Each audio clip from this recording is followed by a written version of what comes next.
I'll read to you the end of Matthew 28.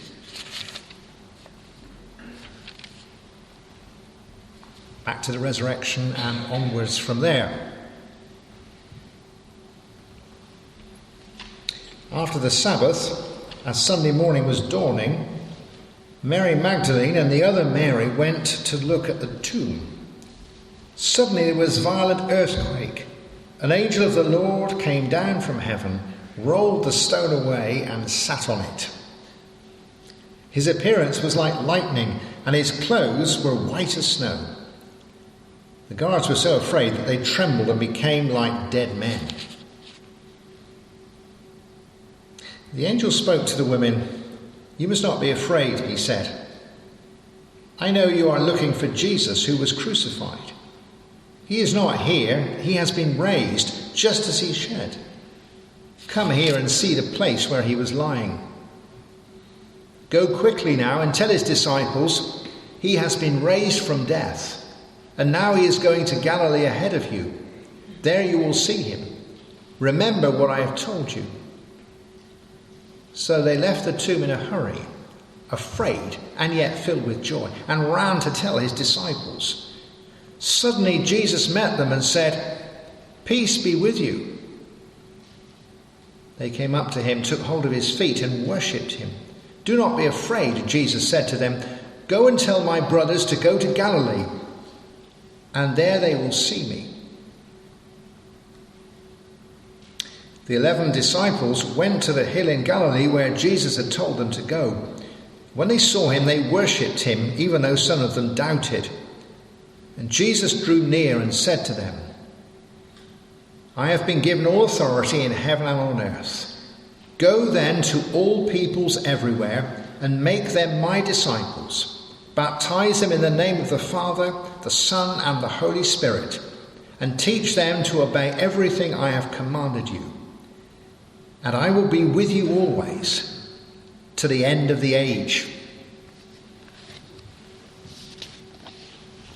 For the last 3 weeks or so, about you, been thinking about the triumph of Easter, the resurrection, and I think I said last week, to experience the risen Lord Jesus Christ is the basis of all of our Christian life. If you're a Christian here, it works because Jesus is alive, and not just because he's alive in fact, but it works for us when we encounter him, when he discloses himself to us. That is the spark. And whether you experience him every day or every week or on and off, the more the better, to be honest. But it is that encounter, it is that meeting, just as it was with those various friends and disciples in the New Testament, that, as we said with the old song, one touch of the King changes everything. And they have that sense of joy, confusion, doubt, worry, awe, fear, happiness, relief. It's all there. It's a great big mixed thing, isn't it? But it changes the whole thing, and it drives them on. And so it is with us. And I think whatever we say or do within our lives and within the life of our church, we all need an hour in the sun from time to time. We need a time of blessing. We need just a time when we say, "Oh yes, thank you, Lord." And that is good. But I have to say that I have skated around for many years actually thinking about what the angels and Jesus tend to say in these resurrection experiences. As well as Jesus being there, which is what makes all the difference, what I'm saying, what does he say? And I tend to have not mentioned what he says because it seems, well, it's not exactly what you might expect him to say. What he tends to say, or what the angels say about him, is, "Go now into Galilee where you will meet me. I go ahead of you into Galilee." And you think, well, that's interesting to say. That is true. We're thinking about the ascension. That will happen. But why does he say it there? And it seems to me that Jesus immediately meets them. He immediately, they realise that with him, they're immediately on the move. He says, "I go ahead of you into Galilee." In other words, follow me. You get that at the end of St. John's Gospel when he's met them on the beach, don't you? And he says to Peter and later to John, follow me. And he gets off the beach and carries on, and they move on. There's a sense of movement. In other words, the resurrection experience is not just a vertical break-in of glory and wonder, and we are greatly reassured, which we are, but it is something that moves them immediately. Go now into Galilee. In physics terms, that means that the resurrection experience is a vector. It has power and direction. And that we are met and we are moved on. They are met and they are moved on. And I just want to share this thought with you this morning, that the resurrection experience of Jesus and being a Christian disciple means not only that you meet Jesus, but in living with Jesus, you have a sense of direction. He gives us a sense of direction. I just played with that phrase this week, and I thought that's really nice. I like the idea of having a sense of direction. Without an experience of Jesus, then we don't really have any vitality to our Christian lives, but neither do we have any sense of direction. In fact, you look at those early disciples, before they were convinced that Jesus was alive, they were like people who'd lost their sat-nav signal. Remember, one of my daughters was coming down to visit. It's in those days when you could come down and visit people. You remember that? And she rang me up and she said, "Dad, I'm in Red Ruth." And I said, "Well, what?" She said, "They've closed the 8:30 and they sent us off into Red Ruth." And I can't remember whether she lost her signal or she lost her charge or she lost her credit or she lost the whole lot. I don't know. But anyway, the phone was playing up. And so she was, who wants to be lost in Red Ruth in the night? I mean, the inner ring road's bad enough. The middle, you could still be there, couldn't you? Now, she's still driving, she's still looking at the signs, she's still talking on the phone when she's driving, and all of that kind of thing, but she has no sense of direction at all because she lives off sat-nav. Yeah. And these, because they've lost Jesus, they've lost any sense of direction. And it's very much the same with me and with you. Last week, wasn't it, we were looking at the walk to Emmaus. And I said, these two are great guys, but they're drifting, aren't they? They're drifting back to Emmaus. They're not any sense of direction. If anything, they're going backwards. They're just wandering home. They're still talking. They're going to eat. They're going to go to bed. But they're not going anywhere, really, until they experience Jesus again. Before that, they were disciples. They were going to do this and this. Now they're not going to do it at all. And they're drifting. And in the end, they're going to go to bed, you know. I think that sense of drift that you can have, you're still getting on in life, you're still eating, you've still got a house, you're still moving around, but really, am I anywhere else in the next month than I was before? I've done this, I've done this, I've done this, so I did. Where am I going? It's too easy to write, sort of preach rhetorical sermons, where are you going? But you know what I'm saying? What is my sense of direction in life? What is it about? I know roughly what I'm going to do this week, but where is it taking me? And it doesn't matter whether you're sort of 40, 50 or 80. What is that sense of direction that pulls it all together? Those men were getting on with life, but they didn't have really a sense of direction. In fact, the dusk and the wandering and going back to bed says it all. And very often we make ourselves comfortable. How many Christians do I know who have withdrawn from the front line, as you say, in Christian life and in Christian discipleship, and have made a private peace with the world? It's all too much. It's all falling to pieces. I still believe, I still do my quiet time, I may go to church sometimes, but I've become a private Christian, I've withdrawn, I've gone home, I've brought up the drawbridge, I've made a private peace. Let them get on with it. I've drifted, I've gone back. Churches can do that the same. And yet, when they experience Jesus, they don't have a party at home. They don't say, oh, it's great, Jesus is alive, and have a big feast. No, they get up and they rush back to Jerusalem. There they have a sense of direction. To Jerusalem, to Galilee, to the rest of the world. At the end of John's Gospel, where we have a different pattern, we have Peter saying, I'm going fishing. and he goes fishing and he doesn't catch anything, and it's dark and it's all gloomy. What's interesting about that is that they still got a boat and they still can go fishing, and they still have a purpose in a way, and yet they don't catch anything, and they come back, as fishermen do, pretty much to where they took off from. You go out, they fish, they may or may not catch them, and they come back again to the beach.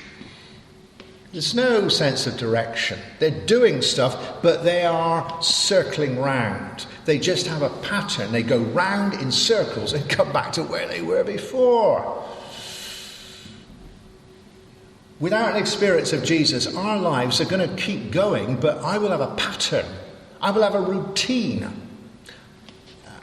And I know roughly what I'm going to do this week so far. Some of you might ring me up and I will be surprised. But I have a rough idea what I'm going to do this week. You are much the same. We have a pattern, a routine. This is what I do. That's what I do. That's what I do. But by this week, time next week, with a slightly different sermon, I will be back here again. Peter went out in the boat and he came back in the boat. Even if he caught a lot of fish, he was still coming back in the boat. And you will have a pattern of life, a shape to your lives.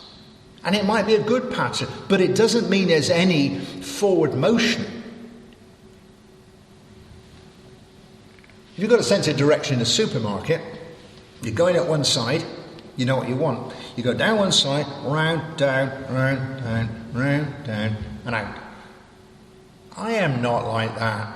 I know what I want, so I go there and I find that, and then I go back and I find that, and I go around the corner and I find that, and I remember I've forgotten that, and I go find that. If you looked at a sort of pattern of me walking around Tesco's, it's like a sort of spider, it's got all over the place. You get it done, but there's no sense of direction at all. There's some things in Tesco I've never found, And so your shaping life just goes round and round all over the place. I was looking at some old files, clearing some old files out in the last couple of weeks, church files. My predecessor filed everything. And in April 2010, there was an extraordinary general church meeting to discuss the selling of the centenary halls. How we move on. And it was the same thing, the same discussions as we've had. And how often a church has a pattern. It has a routine. And it's good stuff. Christmas, Easter, harvest, And you come back. Where is our sense of direction? Where is your sense of direction? Might you be somewhere else slightly, in yourself, in your life, in your garden, with your family, in your faith, somewhere else with a sense of direction? Because when Jesus calls those fishermen, they stop going round in circles. Even in his earthly ministry, they get on the boat, they go to the other side, they get off the boat, he feeds 5,000 people and heals many and teaches many. They come back, he gets off the boat, they go on and they heal somebody else. It's not round and round, it's on and on, isn't it? And on that great day when they have breakfast, he says, "Come on, follow me." And they leave the boats and go.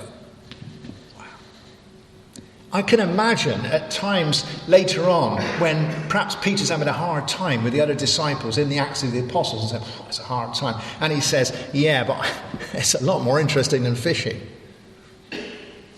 Moves on. What about those times when Jesus meets them and they're all locked in a room? They're all in a locked room because they were afraid of the authorities. I don't know why they were afraid of the authorities, because they didn't believe that Jesus was alive anyway. But perhaps the authorities were doing a mopping up operation of people who were sort of involved, implicated with the Jesus thing. They're all locked in there.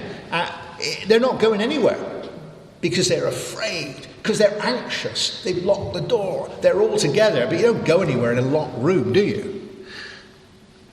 And, we have our own fears and our anxieties. Perhaps it is that you have fears and anxieties and worries. And I do at times when I'm static, when I am in defense mode, when I'm managing that, and I don't go anywhere. I remember when I was ill, I didn't have much sense of direction. The main thing was just hanging in there and getting through it,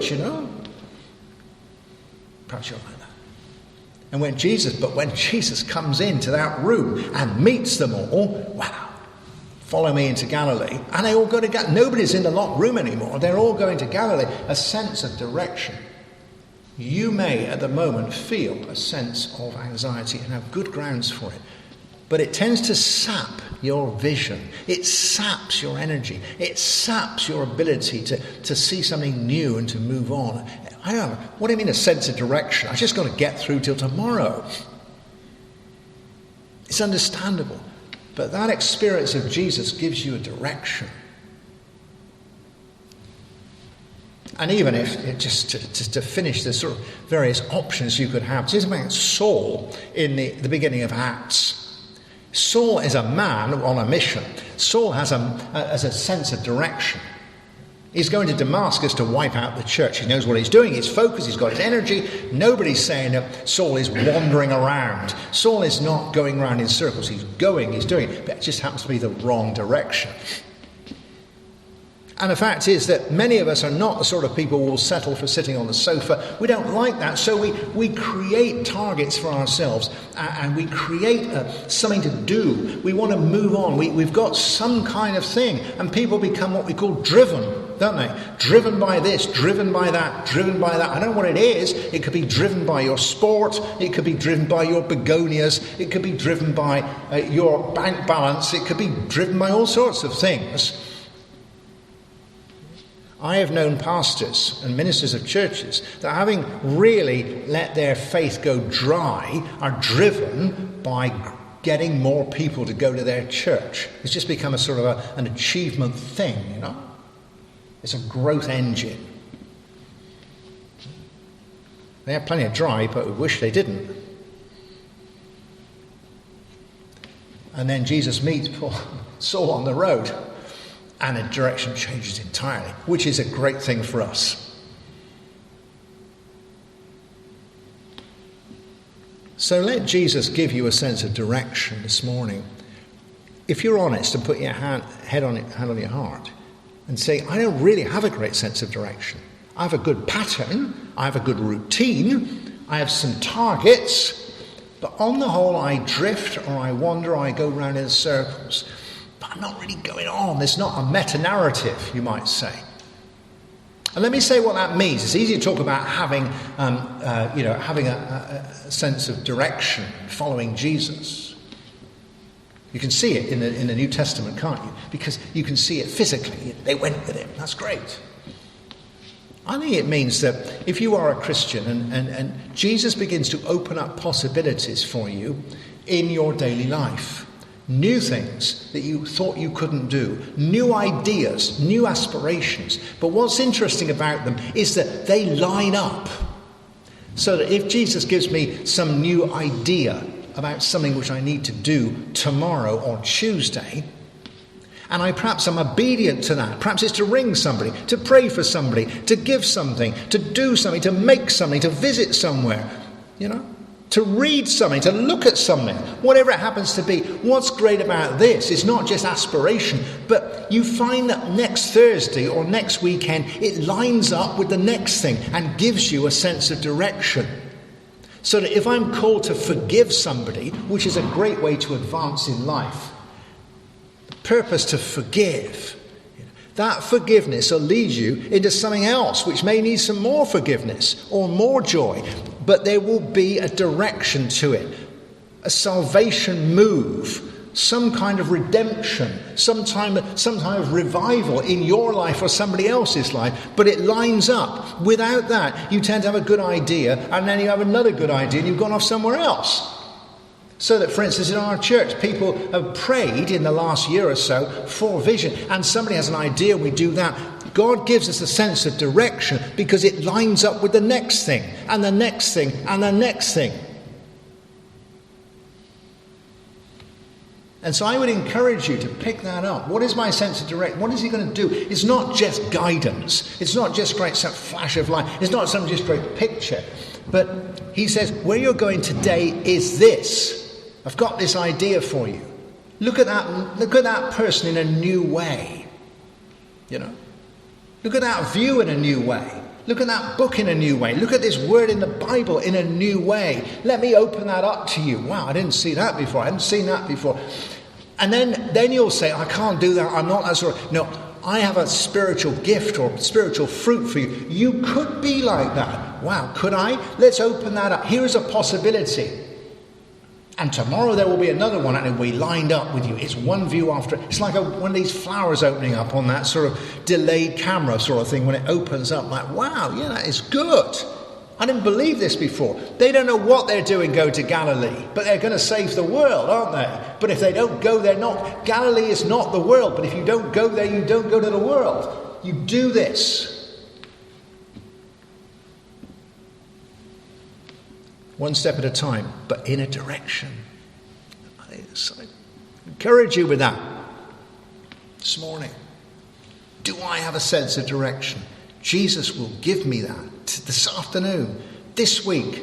Small steps, but in a line that take me onward. But I would just encourage you to take the two things together, that we experience Jesus, that warms us encouragement, we have our day in the sun, but we also take the sense of direction, because a few of you here will feel, I'm not sure about this sense of direction. It sounds kind of inspiring, but, you know. When Jesus met the disciples on the lakeside, they all had breakfast together. He provided it, but he did not provide lunch. And he did not provide supper because he was gone. If we simply in our faith become men and women of experience and wanting the Lord's blessing and wanting to be reassured, we are static. And our Christianity becomes a palliative way of dealing with drifting or going round in circles or being afraid. There have been times in my life when I've been locked in a room of fear and anxiety, and I've said, Jesus, please bless me in my box. Whereas what he was saying is, I'm going to bless you, but we're out of here. Oh no, I'm in my box, bless me here. I'm out of here, you know. In the 19th century, I believe that so much of Methodism was a matter of the church building a big structure on the beach because it was so nice on the beach. And by the mid-20th century, we realised that Jesus had moved on, and we still got this on the beach. You might like it in your life. Let's do both things. A sense of direction, even if it's challenging and encouraging. Which just brings me to finish with. There is a sense of purpose. There's no point in having a sense of direction. Jesus gives them, there's a reason for going to Galilee. There's a reason for it, isn't it? These days with, I gather, I don't use it, but sat-nav and all that other stuff, you have so much technology, everybody knows where they are and everybody knows where they're going in a sense. And you've got everything. It's laid out for you with satellites and cameras and goodness knows, drones and what have you sort of thing. That doesn't mean that people know why they're going anywhere. As T.S. Eliot said, where is the knowledge we have lost in information? When I was navigating with a compass and a map, you remember those, in Canada on 1,000 square miles of empty training area, I could navigate with my sergeant in this Land Rover. Wonderful. But he would sometimes turn to me and say, sir, why are we going up here?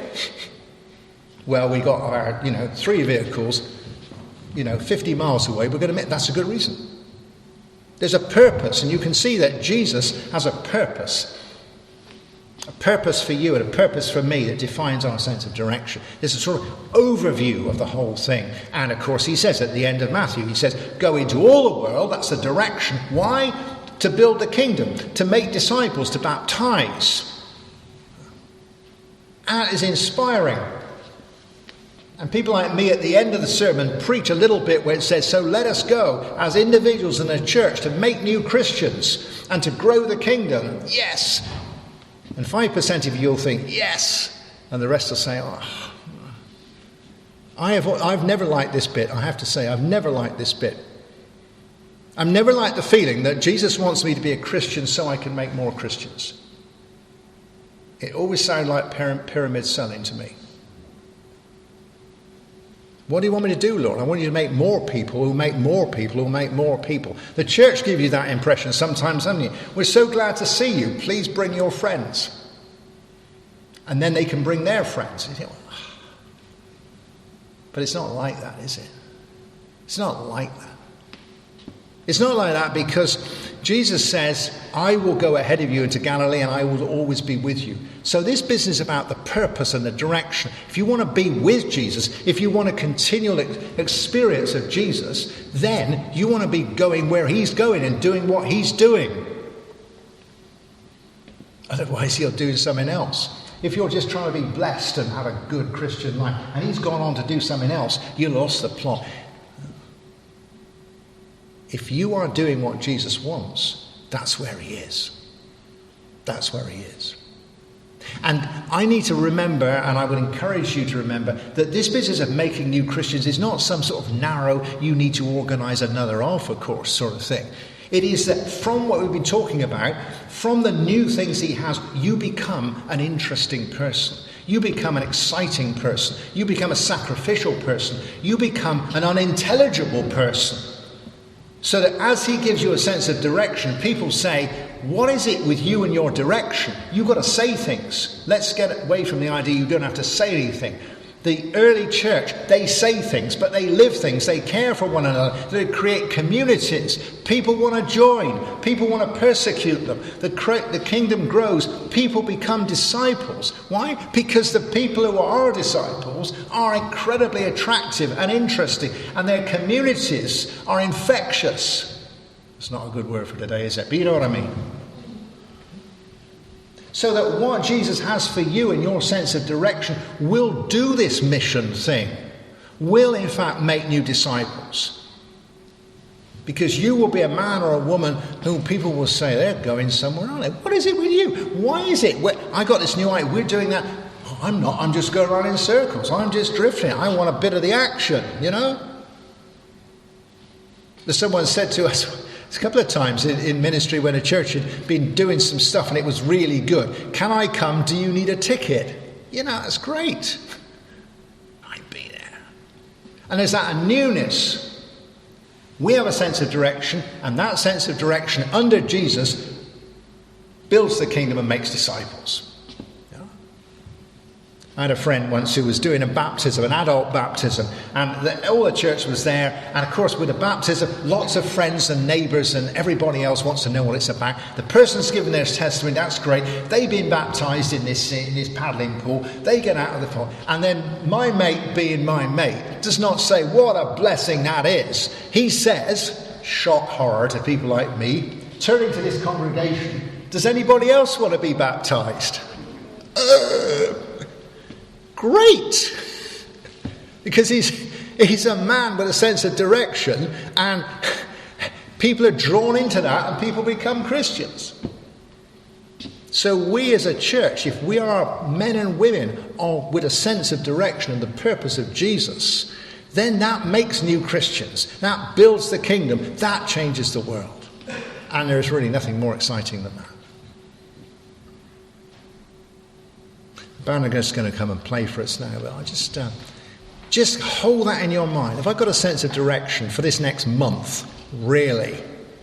Or just a pattern, or just a routine? Or am I drifting? Or am I held down by my anxieties and my self-limitations? Am I just going to do this or that or that or that? Or am I going to let Jesus give me purpose and direction in my life?